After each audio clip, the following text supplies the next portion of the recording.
It's the story about the little boy and the starfish. Little boy is on a beach, and there was a big storm last night, and there's thousands, maybe tens of thousands of starfish all washed up on the shore. And the little boy is picking them up, and he's throwing them back in the water one at a time, picking them up and throwing them back in the water. And a man comes up, and a man says to the little boy, "What are you doing, little boy?" He says, "I'm throwing the seahorses back in so they live." And the man says, "What? Look at all the thousands. You can't do, you're not going to make a difference. Why are you doing it?" And the little boy bent down and picked up a seahorse and threw it back in the water.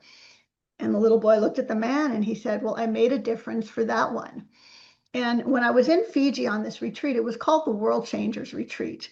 Mhm. And we had to give a talk on changing the world. And it was funny, I had my whole talk ready except for the ending. And I couldn't find an ending I was happy with. So I went for a walk around the beach.